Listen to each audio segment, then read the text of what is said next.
तो गाइज आज हम वर्ल्ड डेफाइंग डॉन गॉड सीरीज के एपिसोड 50 को एक्सप्लेन करने वाले हैं। तो चलो अब अपने एपिसोड को स्टार्ट करते हैं। जैसा कि हमने लास्ट एपिसोड में देखा था, जो फेंग लियांग होता है वो जियान के ऊपर एक काफी पावरफुल अटैक को कर उसे जमीन पर गिरा देता है और उसे जमीन पर गिराते हुए उसे बोलता है कि तुम मुझसे यहाँ पर कभी भी नहीं जीत सकते क्योंकि तुम बस एक कचरा हो। आखिर तुम्हारी हिम्मत कैसे हुई मुझे यहाँ पर चैलेंज करने की? क्या सच में तुम्हें ऐसा लगा था कि तुम मुझे यहाँ पर हरा सकते हो? तुम मुझे कभी भी नहीं हरा सकते, तुम्हें 10 जन्म लगेंगे मुझे यहाँ पर हराने के लिए। और इतना बोलकर अब जो फेंग लियांग होता है वो अपने अंकल की तरफ देखकर मुस्कुराते हुए उससे बोलता है कि अंकल याओ, मुझे लगता है कि जो ये बच्चा है ये यहाँ पर पक्का मर चुका है। और वो ये बोल ही रहा होता है, लेकिन तभी जो जियान होता है वो फेंग लियांग से बोलता है कि फेंग लियांग, मुझे एक बात सच बताना, क्या ये तुम्हारा सच में सबसे पावरफुल अटैक था? और इतना बोलते के साथ ही अब जो जियान होता है वो उठकर बैठ जाता है और जियान को उठता हुआ देखकर जो फेंग लियांग होता है वो भी काफ़ी ज़्यादा शौक हो जाता है। जिसके बाद अब जो जियान होता है वो वहाँ पर आते हुए बोलता है, फेंग लियांग एक बात तो माननी पड़ेगी, जो तुम्हारी ट्रू क्यू आई थी लाइटिंग की, ये सच में काफ़ी पावरफुल थी और मैं तुम्हारी इस लाइटिंग को देखकर बता सकता हूँ कि ये 5 स्टेज के थंडरबोल्ट के बराबर थी। और अब जियान को सही सलामत देखकर जो फेंग लियांग होता है वो भी काफ़ी ज़्यादा शौक हो जाता है और वो शौक होकर चिल्लाते हुए बोलता है कि तुम अभी तक भी ठीक ठाक कैसे हो? ऐसा नहीं हो सकता, मैंने तुम्हारे ऊपर काफ़ी पावरफुल अटैक को किया था। और इतना बोलते ही जो फेंग लियांग होता है उसका ध्यान जियान के कंधे के ऊपर जाता है और वो कंधे जियान के कंधे के ऊपर स्कार को देखकर उससे चिल्लाते हुए बोलता है कि आखिर तुम्हारे कंधे के ऊपर वो स्कार कैसा है? जो सुनकर अब जो जियान होता है वो उसे फुल स्टाइल मारते हुए उसे बोलता है कि मुझे यहाँ पर अपनी बॉडी को रिफाइन करने के लिए लाइटिंग की ज़रूरत थी, तो इसीलिए जो भी तुम्हारी यहाँ पर लाइटिंग थी उसे मैंने अपनी बॉडी के अंदर एब्जॉर्ब कर लिया ताकि मैं अपनी बॉडी को यहाँ पर रिफाइन कर सकूँ। तो इसीलिए मैं तुम्हारा यहाँ पर शुक्रिया अदा करना चाहता हूँ मेरी बॉडी को रिफाइन कराने के लिए। अगर क्योंकि तुम नहीं होते तो हो सकता था कि मुझे इस चीज़ को करने में थोड़ी प्रॉब्लम आ सकती थी। और इतना बोलकर जो जियान होता है वो अपने मन में सोचता है कि यहाँ पर मैंने अपनी फायर और जो लाइटिंग ट्रू क्यू आई थी उन दोनों को एक साथ में यूज किया था, इसीलिए मुझे नहीं लगता कि यहाँ पर मेरी आइडेंटिटी के बारे में किसी को भी पता लगने वाला है। और इतना बोलते के साथ ही अब जो जियान होता है वो पावर अप करना शुरू कर देता है और वो पावर अप करते हुए बोलता है कि ये कंपटीशन अभी खत्म नहीं हुआ क्योंकि जो ताइमो सेक्ट है वो मेरा इंतजार कर रहा है। जो सुनते के साथ ही अब जो फेंग लियांग होता है उसे भी बहुत ज़्यादा गुस्सा आ जाता है और वो गुस्से में अपने ओरा को निकालते हुए बोलता है कि बादशाह, मैं अब तुम्हें जिंदा नहीं छोड़ूंगा, तुम बस एक ट्रैश हो, उससे ज़्यादा और कुछ भी नहीं। क्या तुम्हें यहाँ पर सच में लगता है कि तुम अपनी मामूली सी लाइटिंग ट्रू क्यू आई से यहाँ पर मुझे हरा सकते हो? शायद तुम्हें नहीं पता कि यहाँ पर सबसे पावरफुल मेरी लाइटिंग ट्रू क्यू आई है जिसका कि तुम कभी भी सामना नहीं कर पाओगे। और इतना बोलकर अब जो फेंग लियांग होता है वो गुस्से में जियान की तरफ भागते हुए आने लगता है और वो जियान के सामने आकर अपने थंडर स्पिन टेक्निक को एक्टिवेट कर देता है, जिस कारण हम देखते हैं कि उसकी जो बॉडी होती है वो बहुत ही स्पीड के साथ में घूमना शुरू कर देती है। और अब उसे अपनी तरफ आता हुआ देखकर जो जियान होता है वो भी अपनी ट्रू क्यू आई को अपने पंच के अंदर गैदर करने लगता है, जो देखकर फेंग लियांग हंसते हुए बोलता है कि क्या तुम्हें लगता है कि तुम अपनी मामूली सी ट्रू क्यू आई को अपने पंच के अंदर गैदर कर मुझे यहाँ पर रोक सकते हो? और उसके इतना बोलते के साथ ही अब जो जियान होता है वो अपने स्टनिंग थंडर ब्रेक पंच को सीधे उसके मुंह के ऊपर लगा देता है और हम देखते हैं कि जियान का जो पंच होता है वो इतना ज़्यादा पावरफुल होता है कि जो फेंग लियांग होता है वो जियान के उस अटैक के कारण दीवार को तोड़ते हुए दूर जाकर जो उसका अंकल खड़ा होता है उसके पास में जाकर गिरता है, जो देखकर जो उसका अंकल होता है वो भी घबराने लगता है और वो घबराते हुए बोलता है कि फेंग लियांग तुम ठीक तो हो ना? जिसके बाद अब जो जियान होता है वो अंकल याओ की तरफ देखते हुए उसे बोलता है कि चूंकि मैं अब इस कंपटीशन को जीत चुका हूँ तो जैसे कि हमारी शर्त थी, अब मुझे ताइमो सेक्ट के अंदर इंटर करने के लिए यहाँ पर कोई भी फीस नहीं देनी होगी। जो सुनकर अब जो याओ हाई होता है उसे जियान के ऊपर बहुत ज़्यादा गुस्सा आता है, लेकिन वो अब यहाँ पर कुछ भी नहीं कर सकता था और वो गुस्से में चिल्लाते हुए जियान से बोलता है कि जियान याद रखना, मैं इस चीज़ को कभी भी नहीं भूलूंगा।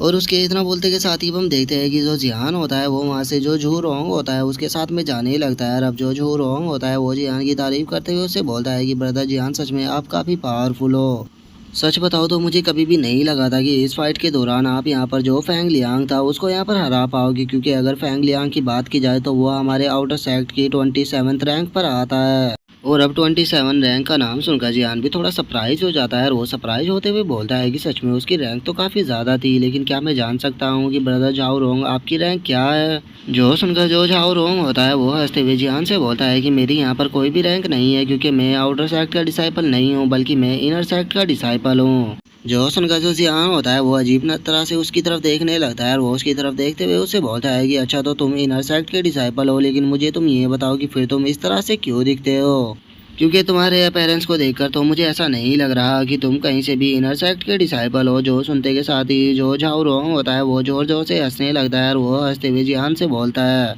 ब्रदर जियान, अगर तुम यहाँ पर लोगों को उनके केवल अपेरेंस के तौर पर ही जज करोगे तो उसके बाद मुझे तुम्हें यहाँ पर एक अच्छा सबक सिखाना होगा, तो इसीलिए आपको लोगों को इस तरह से जज नहीं करना चाहिए। जो सुनकर अब जो जियान होता है वो झाओ रोंग से बोलता है कि ब्रदर झाओ रोंग, मैं यहाँ पर आपसे एक चीज़ पूछना चाहता हूँ, क्या आपने किसी ऐसी लड़की के बारे में सुना है जिसके पास में आइस और फायर की डुअल वेंस हो?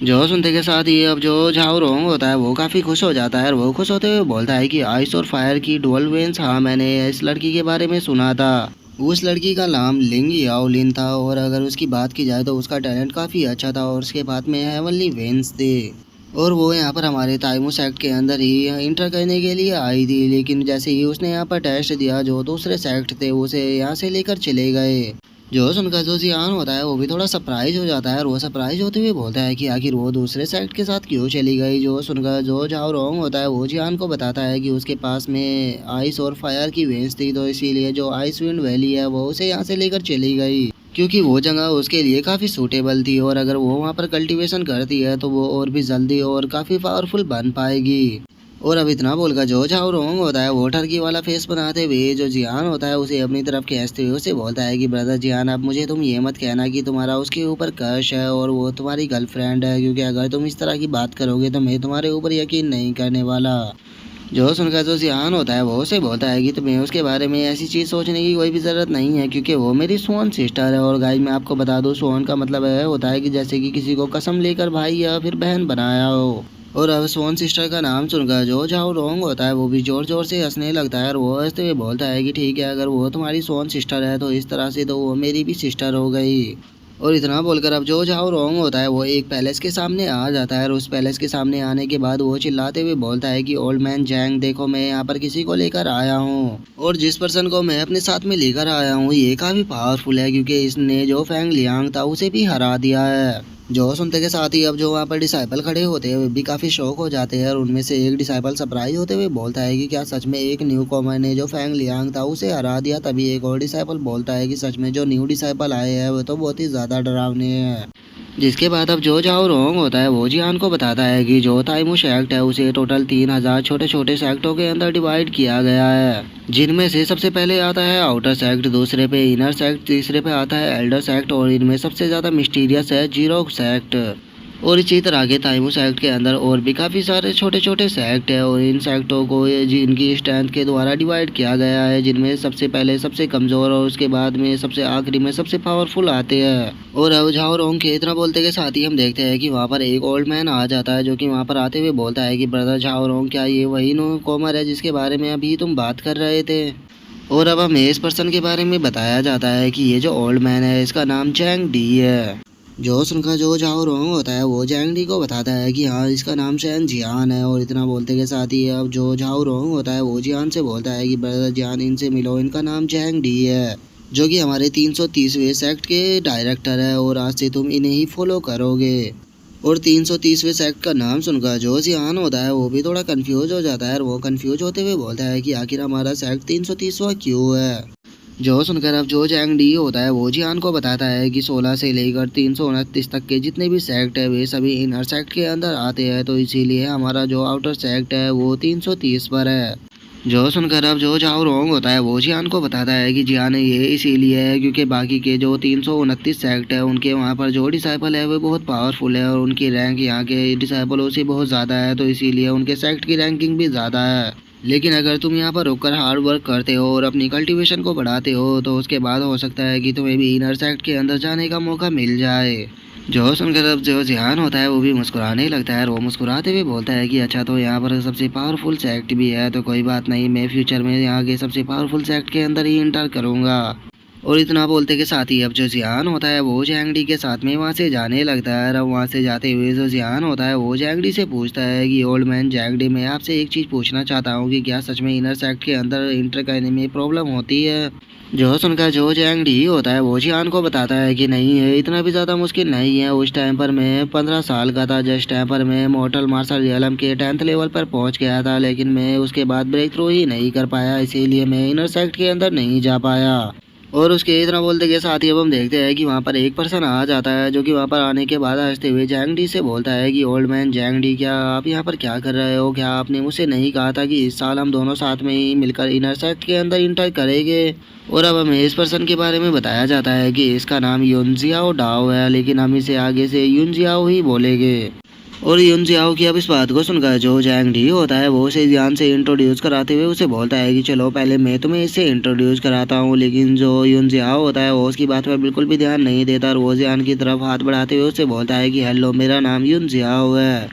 और इतना बोलते के साथ ही अब जो युन जियाओ होता है वो बड़ा ही क्यूट सा फेस बनाकर जो जियान होता है उसके हाथ को पकड़ लेता है और वो उससे बोलता है कि मैं जानता हूँ कि तुम यहाँ पर न्यू हो और मैंने अभी अभी सुना है कि जो फैंग लियांग है उसे भी तुमने हरा दिया, तो इसका मतलब तुम काफ़ी पावरफुल हो। तो इसीलिए मैं यहाँ पर तुमसे पूछना चाहता हूँ कि अगर तुम्हें बुरा ना लगे तो क्या हम दोनों यहाँ पर मिलकर साथ में एक फ्रेंडली मैच कर सकते हैं? जो सुनकर जो जैंग डी होता है वो युन जियाओ के ऊपर गुस्सा करते हुए उसे बोलता है कि बास्टर्ड, क्या तुम दोबारा से यहाँ पर न्यू कॉमर को बुली करना चाहते हो? जो सुनते के साथ ही अब जो युन जियाओ होता है वो बेशर्मों की तरह हंसते हुए उसे बोलता है कि अरे नहीं नहीं, ये तो बस एक फ्रेंडली मैच होने वाला है और मुझे लगता है कि इससे इसका भी काफ़ी फ़ायदा होगा। हो सकता है कि इस मैच के बाद इसकी कल्टीवेशन भी इम्प्रूव हो जाए। जो सुनते के साथ ही अब जो जैंग डी होता है वो युन जियाओ को जियान से इंट्रोड्यूस करते हुए उसे बोलता है कि इसका नाम युन जियाओ है, जो कि हमारी एकेडमी का सबसे पावरफुल डिसाइबल है और अगर इसकी कल्टीवेशन की बात की जाए तो ये यहाँ पर अपनी स्ट्रेंथ की बदौलत यहाँ पर एक डीन भी बन सकता है। लेकिन पता नहीं क्यों ये यहाँ पर ऐसा नहीं करना चाहता, तो इसीलिए मैं जियान तुम्हें पहले ही वार्न कर देना चाहता हूँ कि इसके बारे साथ फाइट करने से पहले सोच लेना, क्योंकि ये काफ़ी पावरफुल है। और अब जैंग डी के इतना बोलते के साथ ही जो युन जियाओ होता है वो जियान के पास में आ जाता है और वो जियान के पास में आते हुए उससे बोलता है कि ब्रदर जियान, आप इस ओल्ड मैन की बात के ऊपर बिल्कुल भी ध्यान मत दो। यहाँ पर आपके लिए मेरे पास में एक ऑफर है। अगर आप यहाँ पर मेरे साथ में एक फ्रेंडली मैच करते हो तो उससे फ़र्क नहीं पड़ता कि आप इस फाइट को हारते हो या जीतते हो, लेकिन उसके बाद भी मैं आपको यहाँ पर ट्रू क्यूआई पिल दूंगा। तो बताओ क्या कहते हो, क्या आप मेरे साथ में मैच करोगे? जो सुनकर जो जियान होता है वो भी फुल कॉन्फिडेंस में आते हुए उससे बोलता है कि ब्रदर युन जियाओ, अगर ऐसी बात है तो फिर ठीक है, मैं भी यहाँ पर आपसे फाइट करने के लिए तैयार हूँ। और जियान के अब इतना बोलते के साथ ही हमारा जो व्यू होता है वो अरीना के ऊपर आ जाता है, जहाँ पर कि हम देखते हैं कि जो युन जियाओ होता है वो अपने अटैक को रेडी करते हुए जियान से बोलता है कि ब्रदर जियान तैयार हो जाओ, मैं अब अटैक करने के लिए आपके ऊपर आ रहा हूँ। और अब युन जियाओ की ट्रू क्यूआई को देखकर जो जियान होता है वो भी थोड़ा सरप्राइज हो जाता है और वो अपने मन में सोचता है कि ये तो फायर लाइटिंग ट्रू क्यूआई है। लगता है कि जो इसकी ट्रू क्यूआई है वो म्यूटेड है फायर और लाइटिंग की। और जियान ये सोच ही रहा होता है, लेकिन तभी हम देखते हैं कि जो युन जियाओ होता है वो अपने अटैक को तैयार कर लेता है और वो चिल्लाते हुए बोलता है कि फ्लेम लाइटिंग चेन। और उसके इतना बोलते के साथ ही हम देखते हैं कि वहाँ पर कुछ फ्लेम की चेन आ जाती है, जो कि वहाँ पर आते के साथ ही अब जियान को अपने उसमें पकड़ लेती है। जो देखकर जो जियान होता है वो भी काफ़ी सरप्राइज हो जाता है और वो शौक होते हुए बोलता है कि आखिर ये किस तरह की टेक्निक है। और जियान के इतना बोलते के साथ ही जो युन जियाओ होता है वो वहाँ पर जोर जोर से कूद कर नाचने लगता है और वो नाचते हुए जियान से बोलता है कि ब्रदर जियान, आपको सोचने की ज़्यादा ज़रूरत नहीं है क्योंकि आप यहाँ पर हार चुके हो। और इतना बोलते कर जो युन जियाओ होता है वो जियान के ऊपर अटैक करते हुए बोलता है कि ठीक है, मैं अब अटैक करने के लिए आ रहा हूँ। और इतना बोलते के साथ ही जो युन जियाओ होता है वो जियान के ऊपर अपनी फायर लाइटिंग फिस्ट अटैक को कर देता है और हम देखते हैं कि वो जो अटैक होता है वो काफ़ी पावरफुल होता है और वो सीधे जियान की तरफ जा रहा होता है, जिसे अब अपनी तरफ आता हुआ देखकर जो जियान होता है वो भी एक लंबी सांस को भरता है। और अब एक लंबी सांस को लेने के बाद जो जियान होता है वो चिल्लाते हुए बोलता है कि अजुरा ड्रैगन रोर। और उसके इतना बोलते के साथ ही हम देखते हैं कि जो उसकी चेन होती है वो भी टूट जाती है। और उसी के साथ में हम देख पाते हैं कि जियान के पीछे जो अजूरा ड्रैगन होता है वो वहाँ पर आ चुका होता है, जो कि वहाँ पर काफ़ी ज़ोरों से रोर करने लगता है, जिसे देखकर जो युन जियाओ होता है वो भी एक पल के लिए बहुत ही ज़्यादा शौक हो जाता है। लेकिन इससे पहले कि अजूरा ड्रैगन का अटैक युन जियाओ को लग पाता, जो युन जियाओ होता है वो टाइम के रहते हुए उस जगह से हट जाता है। और अब जियान की इस तरह की टेक्निक को देखकर जो युन जियाओ होता है वो भी काफ़ी ज़्यादा एक्साइटेड हो चुका होता है और वो खुश होते हुए जियान से बोलता है कि ब्रदर जियान, मानना पड़ेगा कि आपके पास में भी काफ़ी अच्छी अच्छी टेक्निक है। और इतना बोलते के साथ ही अब जो युन जियाओ होता है वो जियान के ऊपर अटैक करने के लिए आने लगता है और वो उसके ऊपर अटैक करते हुए बोलता है कि ब्रदर जियान, आपकी स्ट्रेंथ को देखकर मैं अब यहाँ पर इस चीज़ को कह सकता हूँ कि आप हमारी एकेडमी के अंदर सेकंड पैलेस को डिजर्व करते हो। और इतना बोलते ही जो युन जियाओ होता है वो जियान के ऊपर स्काई क्लाउड पाम से अटैक कर देता है, लेकिन जो जियान होता है वो बहुत ही आसानी से उसके अटैक से बचते हुए अब हवा में जंप लगाकर उससे बोलता है कि ये कितना सुनने में कितना अच्छा लग रहा है। कि तुम हमारी एकेडमी के अंदर मुझे सेकंड पैलेस को दे रहे हो, लेकिन मैं ब्रदर तुम्हें यहाँ पर बता देना चाहता हूँ कि मुझे सेकंड पैलेस नहीं चाहिए, बल्कि मुझे यहाँ पर फर्स्ट पैलेस चाहिए। और इतना बोलते ही जो जियान होता है वो अपनी अजूरा ट्रू की आई को बाहर निकालना शुरू कर देता है। जिसके बाद अब हम देखते हैं कि जो जियान होता है वो वहाँ पर अजूरा ड्रैगन फार्म को बना लेता है, जिसका हम देखते हैं कि वहाँ पर एक ड्रैगन का हैंड जैसा कुछ आ चुका होता है। और जो जियान होता है वो यून जियाओ के ऊपर अटैक करने के लिए आने लगता है। जो देखते के साथ ही अब जो यूनजिया होता है वो भी काफ़ी ज़्यादा एक्साइटेड हो जाता है। वो चिल्लाते हुए बोलता है कि ब्रदर जियान, जितना मैंने सोचा था आप तो उससे भी ज़्यादा इंटरेस्टिंग हो। और इतना बोलते ही वो भी अपने एक पाम अटैक को जियान के अटैक को रोकने के लिए भेज देता है। और हम देखते हैं कि जैसे ही उन दोनों के जो अटैक होते हैं वो एक दूसरे से टकराते हैं, वहाँ पर बहुत ही ज़्यादा एनर्जी निकलने लगती है। जो देखकर जो जैंग डी होते हैं वो चिल्लाते हुए बोलते हैं कि तुम दोनों वहीं पर ही रुक जाओ। जो सुनते के साथ ही अब जो वे दोनों होते हैं वो भी वहीं पर ही रुक जाते हैं। और जो यूनजियाओ होता है वो बड़ा ही क्यूट सा फेस बनाते हुए जैंगडी से बोलता है कि क्या हुआ, आपने हमें यहाँ पर क्यों रोक दिया। जो सुनते के साथ ही जो जैंगडी होता है वो गुस्से में चिल्लाते हुए उन दोनों से बोलता है कि क्या तुम्हें पता भी है कि तुम यहाँ पर किस तरह से फाइट कर रहे हो। जरा एक बार अपने आसपास की जगह को देखो, तुमने इस पैलेस को पूरी तरह से बर्बाद कर दिया, तो अब तुम इस बारे में क्या कहना चाहोगे। लेकिन जो यून जियाओ होता है वो जैंगडी को पूरी तरह से इग्नोर करते हुए जो जियान होता है उसे बोलता है कि ब्रदर जियान, क्या आप मेरे साथ में खाना खाने के लिए चलोगे। जो सुनकर जियान भी थैंक यू बोल देता है, लेकिन तभी जो जैंगडी होता है वो चिल्लाते हुए बोलता है कि क्या तुम्हें लग रहा है कि मैं यहाँ पर रुकने वाला हूँ, मैं भी तुम्हारे साथ में चलूँगा।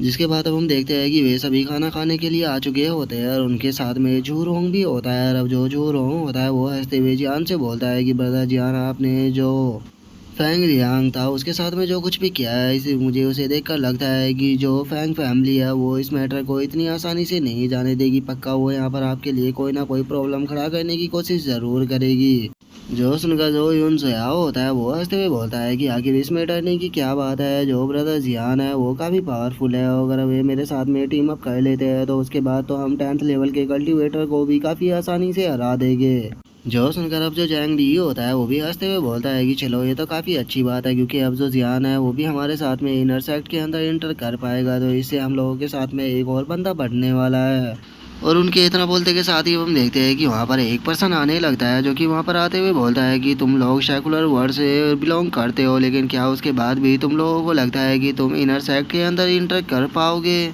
जरा एक बार खुद की हालत को देखो और उसी के साथ में अपने कल्टीवेशन के लेवल को देखो। तुम्हारी हालत को देखकर मुझे ऐसा लगता है कि तुम अपनी पूरी लाइफ के अंदर भी जो इनर सेक्ट का टेस्ट है उसे कभी भी पास नहीं कर पाओगे। जो सुनते के साथ ही हम देखते हैं कि जो यून जियाओ होता है उसे बहुत ज़्यादा गुस्सा आ जाता है और वो गुस्से में चिल्लाते हुए बोलता है कि आखिर तुम कहना क्या चाहते हो। यानशी, मैं तुम्हें एक चीज़ क्लियर कर देना चाहता हूँ कि अगर तुम मेरे साथ में फ़ाइट करना चाहते हो तो तुम कभी भी फ़ाइट करने के लिए आ सकते हो, मैं तुमसे नहीं डरता। जो सुनते के साथ ही अब जो जैंग डी होता है वो यान जियाओ को शांत करते हुए उसे बोलता है कि यान जियाओ शांत हो जाओ, अगर तुमने यहाँ पर प्राइवेट फाइट करने की कोशिश की तो जो सेक्ट है वो तुम्हें बाहर निकाल देगा। जो सुनकर अब जो जियान होता है वो हंसते हुए यानशी से बोलता है कि यानशी, अगर तुम्हें ऐसा लगता है कि हम इनर सेक्ट के अंदर इंटर नहीं कर सकते तो फिर तुम यहाँ पर बैट क्यों नहीं लगाते, वो भी 100 ट्रू क्यू आई पिल्स का। अगर हम एंटर कर जाते हैं तो तुम हमें 100 ट्रू क्यू आई पिल्स दोगे, अगर हम नहीं कर पाते तो मैं तुम्हें 100 ट्रू क्यू आई पिल दूंगा। जो सुनते के साथ ही अब जो यानशी होता है वो जियान की तरफ देखकर मुस्कुराते हुए उसे बोलता है कि बिल्कुल मैं इस शर्त को लगाने के लिए तैयार हूँ, लेकिन मैं तुमसे पूछना चाहता हूँ कि क्या सच में तुम्हें लगता है कि तुम सेक्ट के अंदर इंटर कर पाओगे, क्योंकि वो केवल 2 हफ्ते बाद ही होने वाला है। जो सुनते के साथ ही अब जो यून जियाओ होता है वो यानशी के ऊपर चिल्लाते हुए उसे बोलता है कि तुम्हें क्या लगता है कि जो ब्रदर जियान है वो इंटर नहीं कर सकते। ब्रदर जियान बिल्कुल इंटर करेंगे और यहाँ पर 100 ट्रू क्यू आई पिल की शर्त नहीं लगेगी, बल्कि यहाँ पर 1000 ट्रू क्यू आई पिल की शर्त लगेगी। जो सुनते के साथ ही अब जो यानशी होता है उसे भी यून जियाओ के ऊपर बहुत ज़्यादा गुस्सा आने लगता है और वो दोनों एक दूसरे को गुस्से में घूरने लगते हैं और उन दोनों को देखकर ऐसा लग रहा होता है कि जैसे ये एक दूसरे को यहीं पर ही मार देंगे। जो सुनते के साथ ही अब जो चाओ रोंग होता है वो हंसते हुए बोलता है कि तुम्हें टेंशन लेने की कोई भी ज़रूरत नहीं है, क्योंकि जो यून फैमिली है वो एक काफ़ी बड़ी फैमिली है, तो इसीलिए वो तुम्हें पे कर देगी और जब वे तुम्हें पिल दे तो तुम उसे मुझे भेज सकते हो। जो सुनते के साथ ही अब जो यानशी होता है वो गुस्से में वहाँ से जाने लगता है और वो वहाँ से जाते हुए बोलता है कि ठीक है, मैं इस बैट को लगाने के लिए तैयार हूँ, लेकिन याद रखना कुछ दिनों बाद तुम लोग बहुत ज़्यादा पछताने वाले हो। और अब उसके वहाँ से चले जाने के बाद जो यून जियाओ होता है वो जियान के पास में आते हुए उससे बोलता है कि ब्रदर जियान, कैसा रहेगा जब तक हम इनर सेक्ट के अंदर जाने के टेस्ट को नहीं देते, जब तक कि हम फ्रेंडली फाइट करें, क्योंकि इससे हम दोनों एक दूसरे की स्ट्रेंथ को बढ़ा पाएंगे। और इससे अलग अगर तुम मेरे साथ में यहाँ पर फाइट करते हो तो मैं तुमसे वो यकीन वादा करता हूँ कि मैं यहाँ पर तुम्हें काफ़ी खूबसूरत खूबसूरत लड़कियों के साथ में इंट्रोड्यूस कराऊंगा जिनके साथ में तुम अच्छे से टाइम स्पेंड कर सकते हो। जो सुनकर जो जियान होता है वो अजीब सा फेस बनाते हुए यून जियाओ से बोलता है कि तुम्हें टेंशन लेने की कोई भी ज़रूरत नहीं है, मैं तुम्हारे साथ में यहाँ पर फ्रेंडली मैच करने के लिए तैयार हूँ, लेकिन मुझे किसी भी लड़की के साथ में बात करने में कोई भी इंटरेस्ट नहीं है क्योंकि मेरे पास में पहले से ही फियांसे है। जो सुनकर जो चैंग डी होता है वो जियान से बोलता है कि अगर तुम्हारे पास में फियांसे है तो तुम उसे अपने साथ में ही यहाँ पर लेकर क्यों नहीं आ जाते, क्योंकि ये तो टाइमस एक्ट के अंदर काफ़ी कॉमन है अपने फैमिली मेम्बरों को लेकर आना। जो सुनकर अब जो जियान होता है वो उन सभी को बताता है कि जो मेरी फियांसे है उसका नाम जियाओ है और अभी के टाइम पर वो जो हेवनली किंगडम ऑफ गॉड है उसके अंदर प्रैक्टिस कर रही है। और अब जियान के इस बात को सुनकर तो हम देखते हैं कि उन तीनों के मुंह से ही खून आने लगता है। और अब जो जाओ रोंग होता है वो जियान के सर को पकड़ते हुए बोलता है कि ब्रदर यून जियाओ, मुझे लगता है कि आपने जो अभी यहाँ पर बैट लगाई थी उसे कैंसिल कर देना चाहिए, क्योंकि जो ब्रदर जियान है उसका फैंग लियांग के साथ में फाइट करने के कारण जो ब्रेन है वो पूरी तरह से डिस्ट्रॉय हो चुका है, क्योंकि इसने अभी थोड़ी देर पहले मुझे बताया था कि जो लिंग युवान है वो इसकी कज़न है और अब ये बता रहा है कि जो सियाव है वो इसकी फियांसे है, तो इसीलिए मुझे लग रहा है कि इसका दिमाग डिस्ट्रॉय हो चुका है, हमें पहले इसका इलाज कराना चाहिए। जो सुनकर अब जो यून जियाओ होता है वो भी जियान से बोलता है कि इसने सही कहा ब्रदर जियान, आपको इस तरह के एक्सक्यूज़ बनाने की कोई भी ज़रूरत नहीं है, अगर आपको मेरी सिस्टरों से नहीं मिलना तो आप साफ मना कर सकते हो। और उन दोनों की इस तरह की बातों को सुनकर जो जियान होता है वो भी अजीब सा फेस बना लेता है और उसे समझ में ही नहीं आता कि वो आखिर इन लोगों को किस तरह से यकीन दिलाए। जिसके बाद अब हमारा जो व्यू होता है वो 2 महीने बाद पर आ जाता है, जहाँ पर कि हम एक जगह को देखते हैं जहाँ पर कि जो एक एल्डर होता है वो चिल्लाते हुए बोलता है कि इनर सेक्ट का जो फर्स्ट असाइनमेंट है वो स्टार्ट होने वाला है। जो सुनते के साथ ही अब जो एल्डर जैंग डी होते हैं वो काफ़ी ज़्यादा खुश हो जाते हैं और वो खुश होते हुए बोलते हैं कि फाइनली ये टाइम आ गया, इस टाइम का मैंने काफ़ी लंबे टाइम से इंतज़ार किया था, तो पहले अब इसे मैं ही ट्राई करूँगा। और इतना बोलते के साथ ही अब वो सामने के पिलर के ऊपर जाकर पंच को मार देता है, जहाँ पर कि हम देखते हैं कि जो उसके पंच की स्ट्रेंथ आई होती है वो 1800 केजी आई होती है। जिसके बाद अब जो एल्डर होता है वो उससे बोलता है कि तुम्हारे पंच की पावर 1800 केजी है, इसीलिए तुम पास हो गए। जो सुनते के साथ ही अब जो यून जियाओ होता है वो भी आगे की तरफ बढ़ने लगता है और वो आगे की तरफ बढ़ते हुए बोलता है कि जो फर्स्ट असाइनमेंट है वो केवल स्ट्रेंथ का होने वाला है, तो चलो देखते हैं कि इस बार मैं अपने पिछले वाले रिकॉर्ड को तोड़ पाता हूँ या नहीं।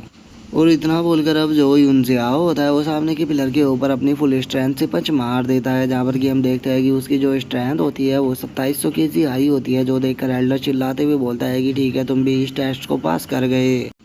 और उन सभी के बाद में जो जियान होता है वो भी अब आगे की तरफ जाने लगता है और वो जाते हुए बोलता है कि ठीक है अब मेरी बारी है। और इतना बोलते ही अब जो जियान होता है वो अपने पंच को पूरी तरह से रेडी करने लगता है और अपने पंच को रेडी करने के बाद वो उसे उस पिलर के ऊपर मार देता है। लेकिन हम देखते हैं कि जियान के इतनी पावर के मारने के बाद भी जो वो पिलर होता है उसके अंदर कोई भी फ़र्क नहीं आता, जो देखकर जियान भी काफ़ी शौक हो चुका होता है और वो शौक होते हुए बोलता है कि मैंने अपनी फुल स्ट्रेंथ का यूज़ किया था, लेकिन उसके बाद भी ये पिलर यहाँ पर रिस्पॉन्स क्यों नहीं कर रहा है, कहीं ऐसा तो नहीं कि ये पिलर ख़राब हो गया है। और जियान के इतना बोलते के साथ ही अब हम देखते हैं कि उस पिलर के अंदर से जो एनर्जी होती है वो निकलने लगती है और अब जो जियान की स्ट्रेंथ होती है वो 4800 केजी आई होती है। जो देखकर एल्डर चिल्लाते हुए बोलता है कि तुम्हारी स्ट्रेंथ 4800 केजी है, इसीलिए तुम भी इस टेस्ट को पास कर गए।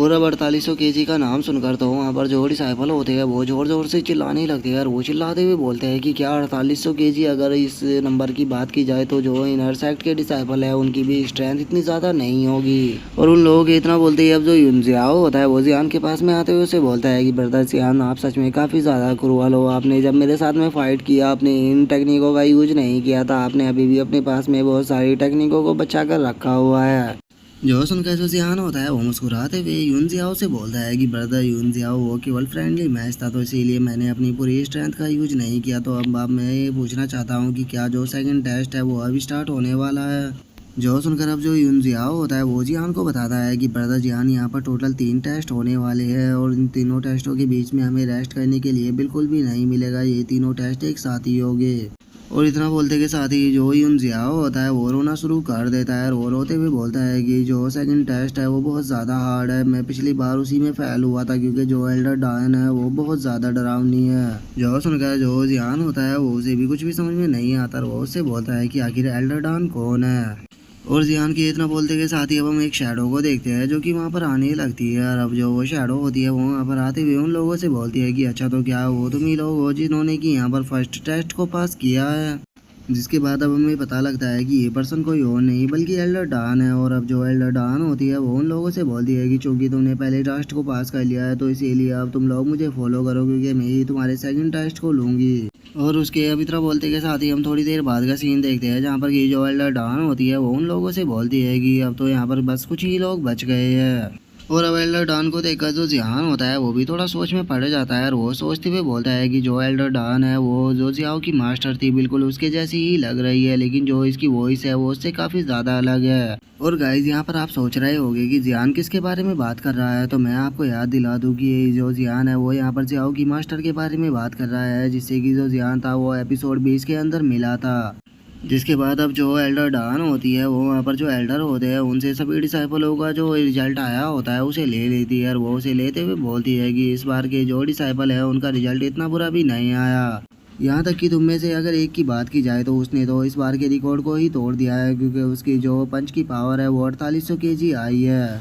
और इतना बोलकर जो एल्डर डॉन होती है वो सामने की तरफ देखते हुए बोलती है कि तुम में से जो जियान है वो सामने आओ। जो सुनते के साथ ही जो जियान होता है वो भी सामने की तरफ आते हुए उसे ग्रीट करने लगता है। जो देखकर जो एल्डर डॉन होती है वो उसने हुए जो पर्चे पकड़े होते हैं उन्हें हवा में उड़ा देती है और वो उन्हें हवा में उड़ाते हुए जियान से बोलती है कि ये मत सोचना कि तुम यहाँ पर एरोगेंट बन सकते हो अगर तुम्हारे पास में थोड़ी पावर है तो। तुम्हारे जैसा एक पर्सन जिसके की जो माइंड की स्टेट है वो बहुत ज़्यादा बुरी है, मेरे हिसाब से उसे आउटर सेक्ट के अंदर ही रहना चाहिए, उसे इनर सेक्ट के अंदर जाने की कोई भी ज़रूरत नहीं है। क्या तुम मेरी बात को समझ रहे हो? जो सुनते के साथ ही अब जो युनजियाओ होता है वो बहुत ज़्यादा शौक हो जाता है और वो शौक होते हुए बोलता है कि आखिर एल्डर डॉन जियान के साथ में ऐसा क्यों कर रही है, क्योंकि अगर एल्डर डॉन की बात की जाए तो वो पावर के मामले में हमारे पूरे सेक्ट में सेकंड नंबर पर आती है, बस उनसे ऊपर जो सेक्ट मास्टर है वही होते हैं। लेकिन मुझे समझ में नहीं आ रहा कि वो जियान के साथ में ऐसा क्यों कर रही है, क्योंकि अगर वो जियान के साथ में इस तरह की चीज़ें करेगी तो जियान के लिए बहुत ज़्यादा मुश्किल हो जाएगा फ्यूचर में आगे बढ़ना।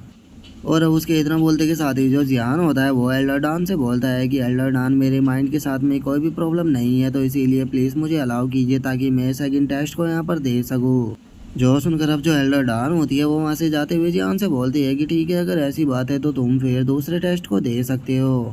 और इतना बोलकर अब जो एल्डर डॉन होती है वो एक सीढ़ी से चढ़ते हुए जाने लगती है और वो वहाँ से जाते हुए बोलती है कि तुम सभी लोगों को इस सीढ़ी से चढ़कर ऊपर आना होगा, लेकिन तुम्हें यह भी स्टार्ट नहीं करना, तुम्हें पहले यहीं पर ही रुकना होगा और तब तक इंतजार करना होगा जब तक कि मैं तुम्हें यहाँ पर ऊपर आने के लिए नहीं बोलती। और अब एल्डर डॉन के इतना बोलते के साथ ही जो युनजियाओ होता है वो जियान को बताता है कि ब्रदर जियान जो ये सेकंड टेस्ट होने वाला है ये एक प्रेशर टेस्ट है, जिसके अंदर हमारी बॉडी के ऊपर बहुत ही ज़्यादा प्रेशर को डाला जाएगा। और इसी के बीच में हमें चलते हुए इस फॉर्मेशन के अंदर से जो एल्डर डॉन है उसके पास में पहुंचना होगा। और ये चीज़ देखने में तो बहुत ज़्यादा सिंपल लगती है, लेकिन ये इतनी ज़्यादा सिंपल नहीं है, इस चीज़ में इतना ज़्यादा पेन होता है कि आप सोच भी नहीं सकते। और युनजियाओ के अब इतना बोलते के साथ ही हम देखते हैं कि जो एल्डर डॉन होते हैं वो वहाँ पर अपनी फॉर्मेशन को स्टार्ट करने लगती है और वो अपनी फॉर्मेशन को स्टार्ट करते हुए बोलती है कि तुम सभी का जो सेकंड टेस्ट है वो अब स्टार्ट होता है। और इतना बोलते के साथ ही हम देखते हैं कि जो एल्डर डॉन होती है वो वहाँ पर खड़े हुए डिसाइपलों के ऊपर लाइट गिराने लगती है और अब सभी के ऊपर लाइट गिराते हुए जो एल्डर डॉन होती है वो चिल्लाते हुए जियान से बोलती है कि जियान तुम्हें वहीं पर ही रुकना होगा, क्योंकि जो तुम्हारा टेस्ट है वो तुम्हें यहाँ पर अकेले देना होगा। और अब एल्डर डॉन की इस बात को सुनकर जो जियान होता है उसे भी कुछ भी समझ में नहीं आता और वो एल्डर डॉन की तरफ देखते हुए बोलता है कि आखिर इस वोमेन को मुझसे क्या प्रॉब्लम है जो कि ये मुझे इस तरह से यहाँ पर टीज कर रही है। जो सुनकर अब जो युनजियाओ होता है वो भी टेस्ट को देने के लिए जाने लगता है और वो वहाँ से जाते हुए जियान से बोलता है कि ब्रदर जियान मुझे आपके ऊपर पूरा यकीन है कि आप इस टेस्ट को पास कर लोगे, तो चलो फिर अब हम इनर अकेडमी के अंदर मिलेंगे। और इतना बोलकर अब जो युनजियाओ होता है वो भी आगे की तरफ जाने लगता है, जहाँ पर कि हम डिसाइपलों की हालत को देखते हैं, जहाँ पर कि आधे से ज़्यादा डिसाइपलों ने पहले ही हार मान ली होती है। लेकिन हम देखते हैं कि जो युनजियाओ होता है वो हार नहीं मान रहा होता है, वो अभी भी ऊपर चढ़ रहा होता है और वहीं उसके पीछे जो जैंग डी होता है वो भी आ रहा होता है। जिसके अब हम थोड़ी देर बाद का सीन देखते हैं, जहाँ पर कि जो युनजियाओ होता है वो ऊपर जा चुका होता है और वो जैंग डी से बोलता है कि जैंग डी तुम ऐसे ही हार नहीं मान सकते, तुम्हें ऊपर आना होगा, तो बस जल्दी से अपनी और पावर को लगाओ और ऊपर आओ। जो सुनते के साथ ही अब जो जैंग डी होता है वो भी अपनी फुल पावर को लगाकर ऊपर आ जाता है। जो देखकर जो युनजियाओ होता है वो खुश होते हुए बोलता है कि जैंग डी फाइनली तुम भी इस टेस्ट को पास कर गए। और अब इसके इतना बोलते ही हमारा जो व्यू होता है वो जियान के ऊपर आ जाता है, जो कि उन सभी लोगों को ही देख रहा होता है और वो उन्हें देखते हुए बोलता है कि यहाँ पर इतने लोगों ने इस टेस्ट को दिया था, लेकिन केवल जो युनजियाओ और जो जैंग डी है वही इस टेस्ट को पास कर पाए हैं। और जियान के इतना बोलते ही अब जो एल्डर डॉन होती है वो चिल्लाते हुए जियान से बोलती है कि जियान अभी भी तुम्हारे लिए देर नहीं हुई है, तुम अभी भी गिव अप कर सकते हो क्योंकि तुम्हें अभी नहीं पता कि तुम यहाँ पर क्या कर रहे हो, तुम अपने पूरे फ्यूचर को यहाँ पर बर्बाद करने वाले हो, तो इसीलिए सही यही रहेगा कि तुम गिव अप कर यहाँ से चले जाओ। जो सुनते के साथ ही जो जियान होता है वो गुस्से में चिल्लाते हुए बोलता है कि मैं यहाँ पर गिव अप नहीं करूँगा। जो सुनते के साथ ही हम देखते हैं कि जो एल्डर डॉन होती है वो गुस्से में देखते हुए बोलती है कि ठीक है, तो अगर तुम गिव अप नहीं करोगे तो फिर तैयार हो जाओ। और इतना बोलते के साथ ही हम देखते हैं कि जो एल्डर डॉन होती है वो जियान के ऊपर लाइटिंग को गिराना शुरू कर देती है, जिसका हम देखते हैं कि जियान की जो हालत होती है वो काफ़ी ज़्यादा ख़राब हो जाती है और वो गुस्से में बोलता है कि आखिर ये वो मैंने मुझे ही यहाँ पर टारगेट क्यों कर रही है, इस ऐसा इसने बाकी के किसी के भी साथ नहीं किया। और इतना बोलते ही हम देखते हैं कि जियान की जो हालत होती है वो काफ़ी ज़्यादा ख़राब होने लगती है और उसके मुँह से भी ब्लड आने लगता है। जो देखकर अब जो वहाँ पर एल्डर खड़ा होता है वो एल्डर डॉन से बोलता है कि एल्डर डॉन, आपने इस फॉर्मेशन की जो पावर है उसे 10 गुना ज़्यादा बढ़ा दिया है, तो क्या ये सही रहेगा? अगर आप ऐसा ही करती रही तो ये डिसाइपल यहाँ पर मारा जाएगा। जो सुनकर एल्डर डॉन गुस्से में उससे बोलती है कि तुम अपने मुंह को बंद रखो। और इतना बोलकर अब जो एल्डर डॉन होती है वो जियान से बोलती है कि मैंने तुम्हें पहले ही कहा था कि तुम्हें आउटर साइड के अंदर ही रहकर खुद को ट्रेन करना होगा, तो अब चाहे कुछ भी क्यों ना हो जाए लेकिन मैं तुम्हें इस टेस्ट को पास करने नहीं दूंगी, तुम्हें आउटर साइड के अंदर ही रहकर ही खुद को ट्रेन करना होगा। जो सुनते के साथ ही अब जो जियान होता है वो गुस्से में चिल्लाते हुए एल्डर डॉन से बोलता है कि नहीं, मैं यहाँ पर हार नहीं मानने वाला, चाहे मैं यहाँ पर आज मारा ही क्यों ना जाऊँ लेकिन उसके बाद भी मैं यहाँ से पीछे नहीं हटूंगा। जो देखकर अब जो यून जिया होता है वो भी जियान को चेयर करते हुए उसे बोलता है कि कम ऑन ब्रदर जियान, आप हार नहीं मान सकते, आपको ऊपर आना होगा। जो देखकर जैंगडी भी अब जियान को चेयर करते हुए बोलता है कि लिटिल ब्रदर तुम हार नहीं मान सकते, तुम्हें इस चीज़ को करना ही होगा, बस थोड़ी और कोशिश, तुम ऊपर आ सकते हो। और उन दोनों के इतना बोलते ही हम देखते हैं कि जो जियान होता है वो धीरे धीरे कर कर अपने कदम को आगे बढ़ा रहा होता है, लेकिन प्रेशर के कारण हम देखते हैं कि वो जहाँ पर पैर रख रहा होता है वहाँ की ज़मीन भी टूट रही होती है। और अब जियान को ऊपर आता हुआ देखकर जो एल्डर डॉन होती है वो गुस्से में जियान से बोलती है कि तुम किसी चींटी से ज़्यादा कुछ भी नहीं हो और मेरे रहते हुए तुम इस टेस्ट को कभी भी पास नहीं कर पाओगी। और इतना बोलकर जो एल्डर डॉन होती है वो जियान के ऊपर प्रेशर को और ज़्यादा बढ़ा देती है। और इतने ज़्यादा प्रेशर के कारण हम देखते हैं कि जो जियान होता है वो भी वहीं पर ही गिर जाता है। जो देखकर अब जो सभी जियान के साथी होते हैं वो उसे चिल्लाते हुए बोलते हैं कि जियान तुम हार नहीं मान सकते, तुम हार नहीं मान सकते। जो सुनकर अब जो एल्डर डाव होती है वो जियान से बोलती है कि चलो आज मैं भी देखती हूँ कि मेरे रहते हुए तुम इस टेस्ट को कैसे पास कर पाते हो, जब तक मैं यहाँ पर खड़ी हूँ मैं तुम्हें इस टेस्ट को पास करने नहीं दूंगी, तो मैं तुम्हें एक लास्ट मौका दे रही हूँ कि चुपचाप यहाँ से बाहर चले जाओ, नहीं तो मुझे तुम्हें यहाँ पर मारना होगा। और एल्डर डॉन की इस बात को सुनकर जो जियान होता है वो वहाँ पर जोर जोर से हंसने लगता है। जो देखकर एल्डर डॉन को कुछ भी समझ में नहीं आता और वो शौक होकर जियान से बोलती है कि क्या तुम यहाँ पर पागल हो चुके हो जो कि तुम यहाँ पर इस तरह से हंस रहे हो। जो सुनकर अब जो जियान होता है वो भी गुस्से में एल्डर डॉन की तरफ देखने लगता है और वो उसकी तरफ देखते हुए उसे बोलता है कि मैंने तुम्हें शुरू में ही कहा था कि मैं यहाँ पर हार नहीं मानूंगा। और इतना बोलते के साथ ही जो जियान होता है वो अपने पूरे ओरा को रिलीज करने लगता है। और हम देखते हैं कि जान के पीछे एक फायर की काफ़ी बड़ी शैडो भी आ चुकी होती है, जिसे देखकर तो अब जो एल्डर डॉन होती है वो भी एक पल के लिए बहुत ही ज़्यादा शौक हो जाती है। और अब इसी पल का फ़ायदा उठाकर जो जियान होता है वो एकदम से जंप लगाकर सीधे ऊपर की तरफ जाने लगता है। जो देखकर जो उसके दोस्त होते हैं वो ऊपर से चिल्लाते हुए बोलते हैं कि फाइनली जियान तुम इस टेस्ट को पास कर सकते हो, तुम्हें हार नहीं माननी। और उन लोगों की अब इतना बोलते के साथ ही जो हमारा आज का एपिसोड है वो यहीं पे कंप्लीट हो जाता है। तो नेक्स्ट एपिसोड में देखिए कि आगे क्या होता है। अगर आप लोगों को वीडियो अच्छी लगी हो तो लाइक करना, चैनल को सब्सक्राइब करना। मैं मिलता हूँ नेक्स्ट एपिसोड में, तब तक के लिए बाय बाय गाइस।